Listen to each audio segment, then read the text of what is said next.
అందరికీ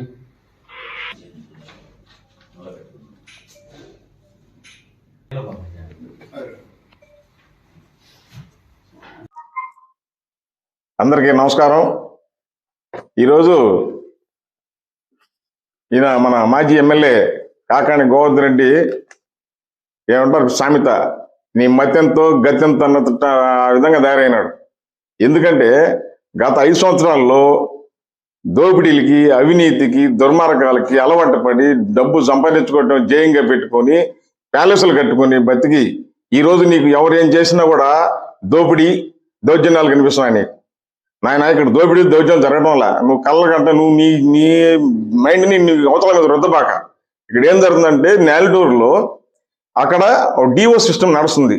కొన్ని కంపెనీలు, సిమెంట్ కంపెనీలకి డిఓలు ఇస్తున్నారు కొంతమంది. ఎవరంటే జెన్కోలో వచ్చేసి 16 మంది జెన్కోలో ఎంప్లాయీస్, సిఎల్గా పనిచేసేవాళ్ళు, ఎస్పీఎఫ్ స్టాఫ్ అయితేనేమి, అక్కడ వాళ్ళ ఆల్రెడీ పనిచేసిన వాళ్ళందరూ రకరకాల యాక్స్మెంట్లో పనిచేసేవాళ్ళు అందరూ జెన్కో ఎంప్లాయీస్ ఉన్న వాళ్ళు ఈరోజు ఆ డిఓలు ఇస్తున్నారు. ఆ డిఓలు ఇస్తుంటే రెండోది వచ్చేసి స్టీల్ కంపెనీలో మొత్తం రాయలసీమ వాళ్ళు వచ్చి డిఓలు ఇస్తున్నారు. ఆ విధంగా మీరందరూ రాయలసీమ వాళ్ళు ఎవరు, ఇక్కడ జగస్తులు డిఓలు ఇచ్చేది ఇది కరెక్ట్ కాదని చెప్పి స్థానికంగా నీ వల్ల గోవర్ధన్ వల్ల సర్వనాశనం అయిపోయినటువంటి గ్రామాల వాళ్ళు ఇనం స్థానికులుగా ఉన్న వాళ్ళందరికీ ఒక 10 మంది 20 మందికి మేము ఉపాధికి చూసుకుంటామని చెప్పి వాళ్ళందరూ ఏకమయ్యి ఆ వచ్చే లారీలని ఏం చేశారంటే ఆ లారీల వాళ్ళకి చెప్పారు, ఎక్స్ప్లెయిన్ చేసి చెప్పారు, ఇది మీరు మాకు సహకరించండి, డీవులు మేము ఇచ్చుకుంటాం, మేము బతుకుతామని చెప్పి చెప్పారు. ఇంతలోనే నువ్వు దాన్ని లారీలు ఆపేసి లారీలు కొట్టి డబ్బులు దండుతున్నట్టు అంటే నీలాగా చేస్తాననుకున్నావా? మొన్నేమంటావు, నిన్న ఈయన గోవర్ధన్ రెడ్డి గారు ఎప్పుడంటే ఈయన లారీలు ఆపలేదు గతంలో. నువ్వు లారీలు ఎందుకు ఆపుతావు? తమరంతా కంటైనర్లు ఆపేదా? కంటైనర్ వచ్చి దారిని పోయి కంటైనర్లు ఆపడం, డబ్బులు దండుకునే బుద్ధి నీది.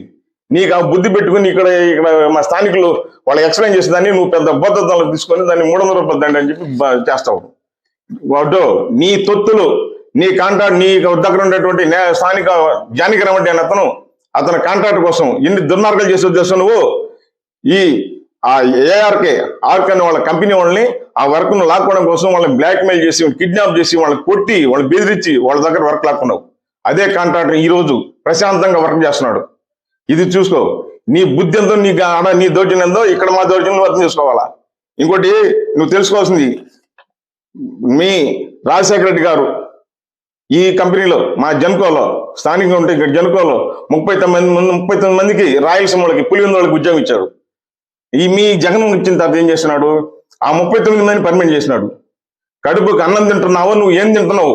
స్థానికంగా నిర్వాసితులు అయిపోయిన వాళ్ళకి భూములు కొలిపి, ఇల్లు కొలిపి, సర్వనాశనం అయిపోయిన వాళ్ళ కోసం ఒక్క మనిషి ఒక్కరన్నా నువ్వు పర్మనెంట్ చేసావా?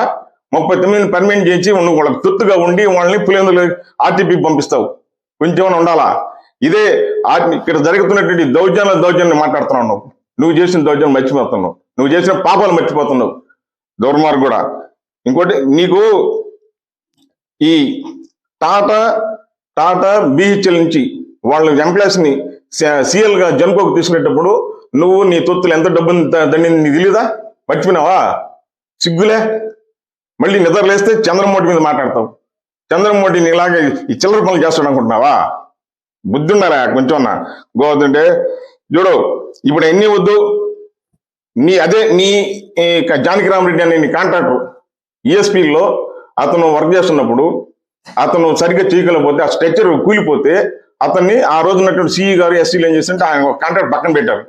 పక్కన పెడితే ఏరే వాళ్ళకి ఇవ్వకపోతే ఏరే వాళ్ళకి ఇవ్వనీయకుండా నువ్వు బ్లాక్మెయిల్ చేసి సిఈని అక్కడ వాళ్ళకి ఏరే వాళ్ళకి ఇవ్వకుండా ఆపితే ఆ రోజు ఎంత నష్టం వచ్చింది తెలుసా?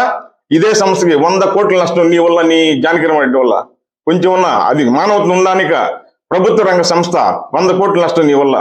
ఈ డిఓ సిస్టమ్ స్థానికులు అడిగారు కాబట్టి లేదు, జెన్కోలు పనిచేసే ఎంప్లాయీసే చేస్తారు, ఆ రాయలసీమ వాళ్ళే ఈ డిఓలు ఇచ్చుకుంటారు, నేను వాళ్ళకే సపోర్ట్ చేస్తాను, నీకు దమ్ము ధైర్యం ఉంటే జెన్కో దగ్గర కూర్చొని చెప్పు రా, నువ్వు వచ్చి అక్కడ కూర్చొని నిలబడి కూర్చొని ఇది నా సిస్టమ్, రాయలసీమ వాళ్ళకి నేను సపోర్ట్ చేస్తా, స్థానికులతో నాకు పని లేదని చెప్పి నీకు దమ్ము ధైర్యం ఉంటే వచ్చి చెప్పు, వాళ్ళకే ఇచ్చేస్తాం వరకు. కానీ చెప్పు రా, నువ్వు రా. పద్ధతి ఉండాలా, మానవత్వం ఉండాలి మనిషికి. నీ వల్ల నిన్ను నమ్మి సర్వం కోల్పోయినటువంటి స్థానికులు కొంచెం ఆలోచించవా నువ్వు? కొంచెం ఉన్నా ఇప్పటికే నువ్వు నీ దందాల గురించి, నీ రౌడీజం, నీ సంపాదన గురించి అందరికి తెలిసిందే. ఈ రోజైనా మానవత్వం ఒకటి పెట్టుకొని ప్రజల కోసం, ప్రజా సంక్షేమం కోసం కృషి చేయి. ఎప్పుడైనా ఒక మనిషిగా మిగులుతావు. లేదంటే నీ పూర్తిగా సరేపల్లి జనాలు నిన్ను చీకుట్టే పరిస్థితి దగ్గరకు ఉందని చెప్పి కూడా తెలియజేసుకుంటా.